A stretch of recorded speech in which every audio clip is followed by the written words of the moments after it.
Assalamualaikum warahmatullahi wabarakatuh. Al-Fatihah khususillah Habibil Azam Sayyidina Rasulullah Muhammad ibn Abdullah wa jami' ahli al-kisah wa jami' ahli baiti Rasulullah sallallahu alaihi wasallam wa jami' ashabihi wa ummahatil mu'minin summa ila jami' arwahi awliya illa bi masyariqil ardi magharibiha barriha wa bahriha wa jami' arwahil ulama al-amilin minal fuqaha al-muhaddithin summa khususan ila sahbi hadzal kitab Al-Imam Qutbid Da'wah Al-Irsyad Al-Habib Abdullah bin Abdul Haddad usulihi wa furu'ihi wa man yantasibu ilahi al-Fatihah. A'udzu billahi minasyaitonir rajim. Bismillahirrahmanirrahim. Alhamdulillahirabbil alamin arrahmanir rahim maliki yaumiddin. Iyyaka na'budu wa iyyaka nasta'in. Ihdinas siratal mustaqim, siratal ladzina an'amta 'alaihim ghairil maghdubi 'alaihim waladdallin.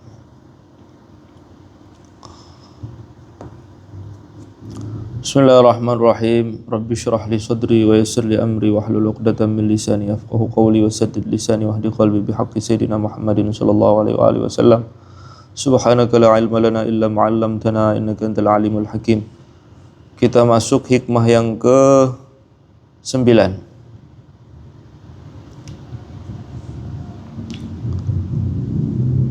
Qala radhiyallahu anhu Al-Habib Abdullah bin Alawi Al-Haddad nafa'ana Allahu bihi, beliau mengatakan ar-ridha bil qada'i yantafi ma'hul i'tirad 'ala Allah.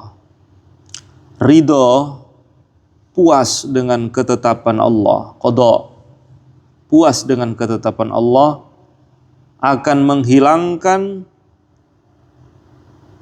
perasaan tidak terima dengan keputusan Allah. I'tirad, al-i'tirad, yaitu rela, pasrah, puas dengan ketetapan yang maha bijaksana, akan menyingkirkan di dalam hati sifat protes dengan ketetapan yang ada. Wa yabqa ma'ahu at-talabu lima yanbaghi ayyutlab wal harabu mimma minhu yuhrab. Dan yang tersisa apa? Kalau orang itu iman kepada takdir, maka dia tidak akan protes dengan kebijaksanaan yang maha bijaksana. Yang ada apa? Yang tersisa apa? Dia mencari apa yang disuruh untuk dicari, dan dia menghindari apa saja yang disuruh oleh Allah untuk menghindar. Jadi bukan serta-merta orang iman kepada takdir terus tidur saja pasrah, enggak. Ya cari kerja, ya kalau sakit ya cari obat, ya kalau lapar ya makan. Nah, kita akan bahas hikmah ini menurut kajian ulama. Ar-ridha bil qada. Nah, pasrah dengan takdir ini merupakan pondasi yang sangat penting dalam keimanan. Sehingga dalam sebuah hadis yang diriwayatkan oleh Imam Tabrani, Rasulullah sallallahu alaihi wasallam bersabda dalam hadis qudsi, Allah Subhanahu wa taala berfirman, "Man lam yardha bi qada'i," barang siapa yang tidak puas dengan keputusanku, walam yasbir ala bala'i, dan tidak sabar dengan cobaan dariku, falyaltamis rabban siwaya, maka carilah Tuhan selain diriku. Bagaimana mungkin kita ini bisa hidup di tempat yang itu bukan ciptaan Tuhan? Kita sendiri ini ciptaan Tuhan. Maka apapun keputusan Allah, maniskah, pahitkah, apapun itu, kita harus ridho. Maka apa itu qada dan qadar? Qada qadar itu definisi yang paling mudah ya. Iman kepada qada qadar sejak kecil kita dengar, tapi apa definisinya? Qada dan qadar itu berbeda. Kalau qada, adanya seluruh data apa yang ada di alam semesta ini, sekecil apapun, hatta itu semut yang berjalan, semut hitam berjalan di tengah malam di atas bongkahan batu yang hitam sekalipun, itu ada di dalam Lauhul Mahfuz. Jadi semua apa yang bisa dikatakan ada, itu ada di Lauhul Mahfuz. Komplit semua. Nah, qadarnya itu apa? Qadarnya itu wujudnya secara terpisah-pisah, ya. Hubungan sebab akibatnya di alam nyata. Jadi sebelum kita ini ada, data kita ini sudah ada di Lauhul Mahfuz. Jauh sebelum alam semesta ini dicipta oleh Allah. Jadi sebelum kita dicipta, alam semesta dicipta, bumi dicipta, langit dicipta, apa yang kita ketahui ada, sebelum ada itu sudah ada. Namanya data. Data adanya itu di Lauhul Mahfuz. Itu namanya qadha. Nah, terrealisasinya skenario yang di Lauhul Mahfuz muncul di alam nyata. Kenapa nggak muncul di zaman Nabi Musa aja? Nggak berada di perahunya Nabi Nuh saja. Nah, maka karena ini zaman, munculnya secara bertahap-tahap, ada sebab dan akibat. Nah, munculnya secara bertahap-tahap itu namanya qadar. Itu namanya qadar. Nah, kita harus ridho ini dengan ketetapan Allah bahwasanya apa yang kita alami, apa yang terjadi sebelum wujudnya kita itu sudah ditetapkan. Artinya skenario hidup ini sudah di tangan penulisnya, yaitu qalam. Sudah di Lauhul Mahfuz sebelum terjadi apa yang terjadi. Ini harus menjadi keyakinan yang kuat, mengakar di dalam hati kita. Kalau enggak, bingung, sumpek, gelisah, protes sana, resah ini, bingung. Kenapa ini harus terjadi? Kenapa ini saya? Kenapa? Sudah gelisah. Padahal yang menata apa yang ada ini, baik yang sedang terjadi, yang sudah lalu, dan apa yang akan terjadi, semuanya masuk ke dalam skenario Lauhul Mahfuz. Dan yang menetapkan itu semua terjadi adalah yang maha bijaksana dan yang maha tahu. Dialah Allah. Dialah Allah. Dan Allah menetapkan segala sesuatu itu atas dasar rahmat dan hikmahnya. Jadi saya jadi saya, kamu jadi kamu, ada hikmah Allah di situ. Maka ada seseorang diceritakan, ada orang itu bawa pedang, dia seorang penunggang kuda bawa pedang, mampir ke satu kolam, mau dia safar, dia mau melanjutkan perjalanan, mampir di satu waduk gitu ya. Di situ ada tempat ibadahnya seorang nabi Bani Israel, dia ibadah di situ. Dia melihat ada yang datang. Maka penunggang kuda itu melepaskan senjatanya, dia letakkan pedangnya, kemudian dia mempersiapkan perbekalan air minumnya, dia isi, kemudian dia mandi, kemudian dia pergi. Dia lupa di situ ada pundi uang, ketinggalan, lupa. Isinya berapa ratus dirham, berapa ratus dinar, uang emas. Dia pergi. Setelah dia pergi, tiba-tiba ada orang datang membawa kayu bakar. Habis nyari kayu bakar, dia melepas penatnya di situ, dia letakkan. Terus dia mandi, dia minum. Dia lihat satu pundi emas itu. Wah, ada duit. Dia buka. Dia pergi langsung. Tiba-tiba datang lagi orang yang ketiga. Dia mandi, tengah mandi, yang penunggang kuda yang tadi datang balik, ingat dia duitnya ketinggalan. Maka dia bilang kepada orang yang ketiga, kamu lihat uang saya nggak di sini? Nggak tahu, saya baru datang. Saya itu tadi mampir di sini, melepaskan dahaga saya persiapkan air sebagai bekal, saya taruh uang di sini, dan saya baru jalan. Saya ingat langsung kembali, dan yang ada cuma kamu. Rentang waktu yang sangat pendek. Mana mungkin uang yang ada sini hilang begitu saja, dan yang ada mesti kamu yang ambil. Enggak, saya baru datang. Wah, tengkar, diperiksa. Aku apa enggak? Enggak, saya enggak ngambil. Dia hunus pedang, dipancung. Mati orang itu. Kemudian orang itu, penunggang kuda itu pergi. Melihat kejadian yang begitu singkat rentetannya, ini Nabi Bani Israel ini terheran. Kemudian dia munajat kepada Allah, ya Allah, ada darah yang tertumpah, ada harta yang diambil bukan oleh yang berhak. Apa hikmah dari rentetan kejadian ini? Ya Rabb. Kemudian Allah wahyukan Nabi Bani Israel tersebut. Allah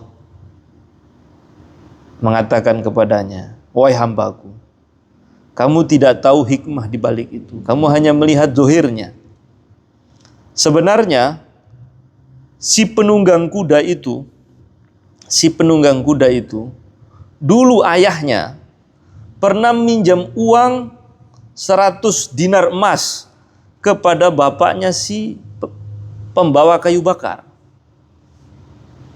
Tapi belum sempat dibayar, bapaknya si penunggang kuda itu mati, dibunuh oleh bapaknya orang yang ketiga yang datang itu.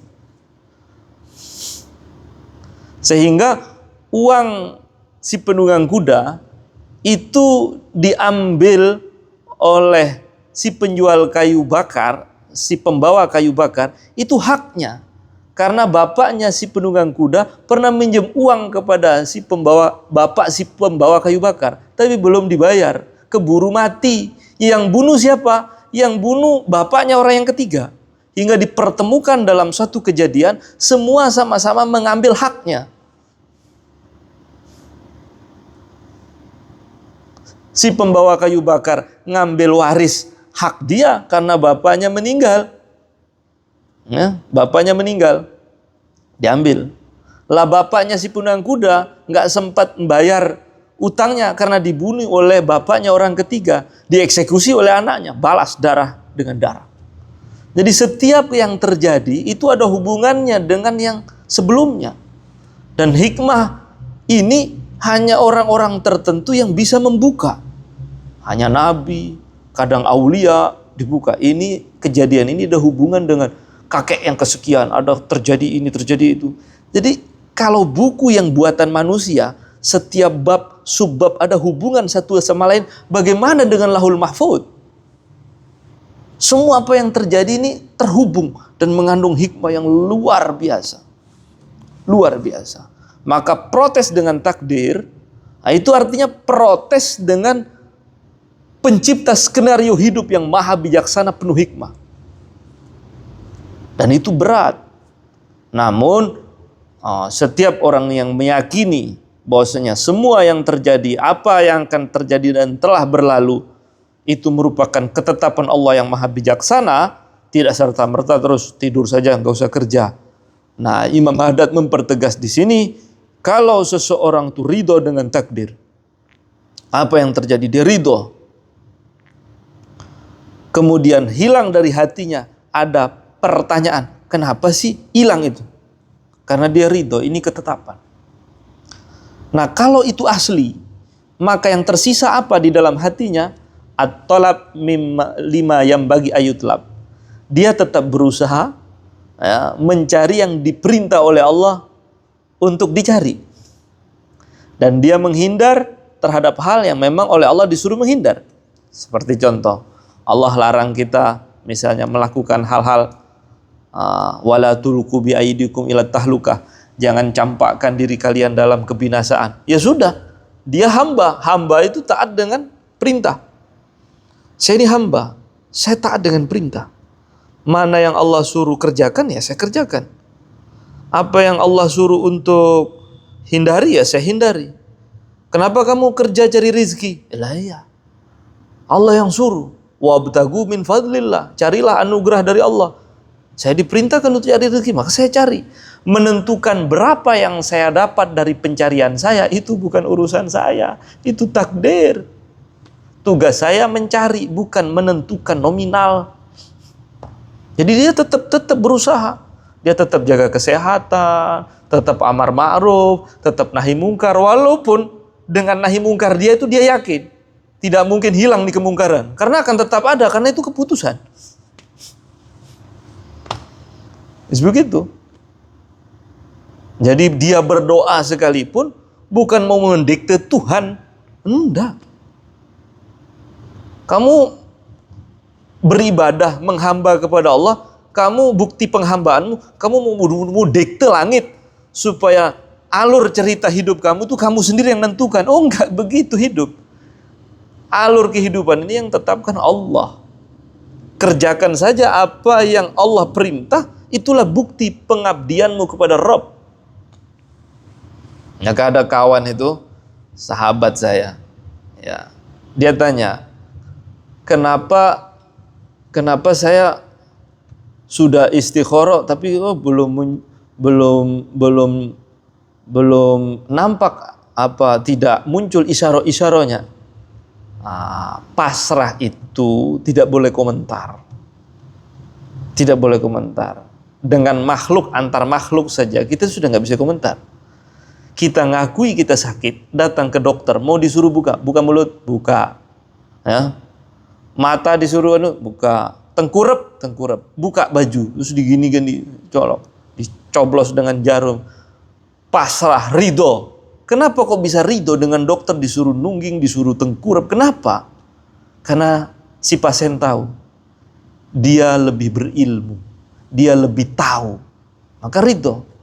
Lah sekarang Allah Subhanahu wa taala tempa kita dengan kejadian-kejadian. Ada yang sakit, ada yang punya masalah ini, ada yang saking sayang kepada ibunya, bagaimana dia menuruti mau ibunya, terus bagaimana saya harus pindah ke tempat mana, harus tinggal di mana. Sudahlah kawan, itu sudah ditetapkan. Mencari sesuatu, ya, mencari sesuatu. Kalau ambisi kita harus mau tidak mau ini terjadi, ternyata di sana tertulis kebalikannya, berarti itu cuma buang-buang energi, pikiran, keresahan. Berarti dia hanya mengambil saldo susah di dunia ini dan tidak akan terjadi apa-apa. Apa sikap kita yang benar? Kalau kita punya masalah, berdoa, minta yang terbaik kepada Allah. Istikharah itu apa? Makna istikharah, minta petunjuk. Cirinya petunjuk itu datang ketika untuk melangkah mencari jalan yang benar, tiba-tiba kebuka jalan itu. Oh, berarti ini jalannya. Kalau nanti dipersulit, jangan teruskan.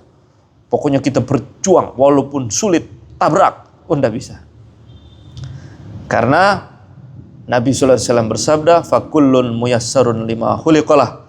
Seseorang itu akan dipermudah untuk apa ia dicipta.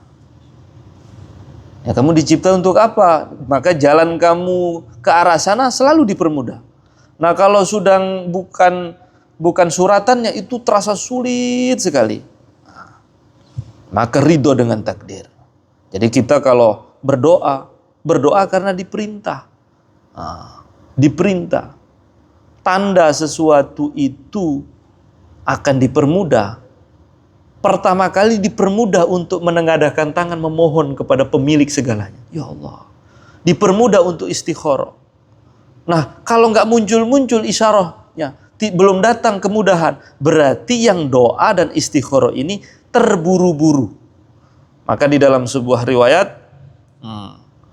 aku tidak akan menangguhkan pertolonganku kepada hambaku kecuali jika dia terburu-buru ingin terrealisasi apa yang dia inginkan. Jadi ciri segala sesuatu itu gagal, ya, berdoa tapi pinginnya buru-buru. Kok nggak makbul? Berarti nggak makbul. Setiap orang itu berdoa, kemudian dia ingin memaksa Tuhan biar cepat, itu tanda apa yang dia minta itu nggak makbul. Nikmati, setelah berdoa nikmati.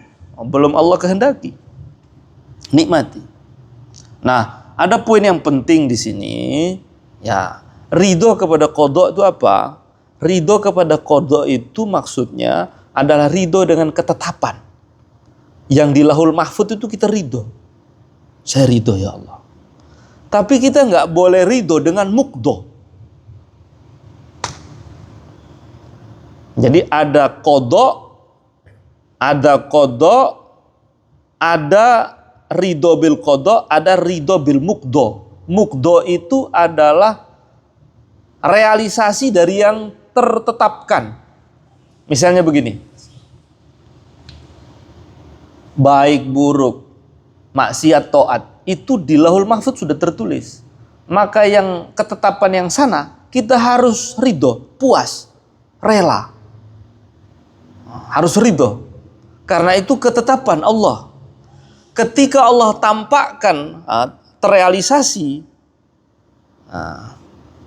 qada ini menjadi muqdo, ini loh keputusannya. Kalau maksiat kita nggak boleh ridho. Terutama yang maksiat itu dirinya sendiri. Kenapa kamu nyolong? Takdir.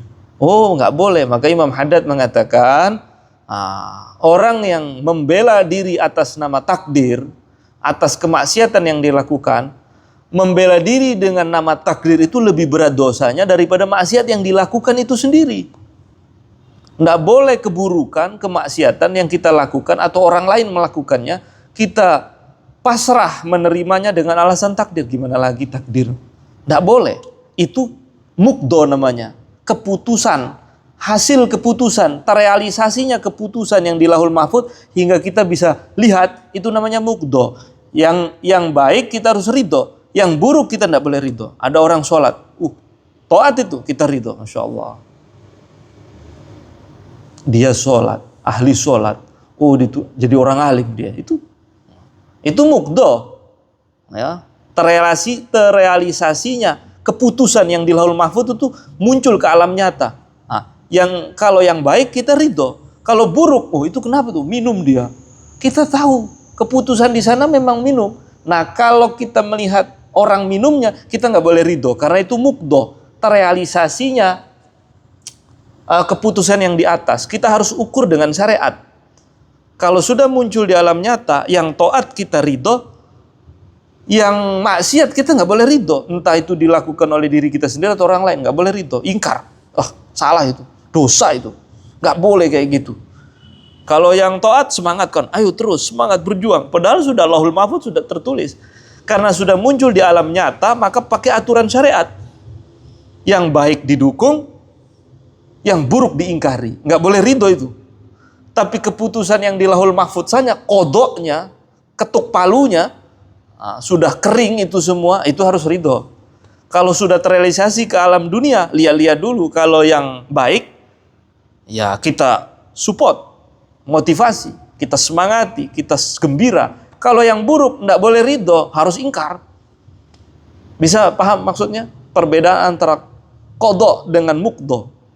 Bukan terus salah sasaran, lihat ada orang berzina, takdir. Ya nggak bisa begitu. Harus ingkar, tidak boleh itu. Salah itu, melanggar perintah Allah. Tapi kalau melihat asalnya, dari mana itu bisa terjadi, yaitu Lauhul Mahfuz, di sana kita ridho. Jadi yang diwajibkan kita, yang kaitan dengan iman, ridho kepada ketetapan yang di Lauhul Mahfuz. Adapun yang terrealisasi, maka dibagi. Kalau yang baik itu kita harus semangat mempertahankan, memperjuangkannya. Kalau buruk kita harus singkirkan dan kita harus ingkari. Wallahu a'lam bishawab. Al-Fatihah.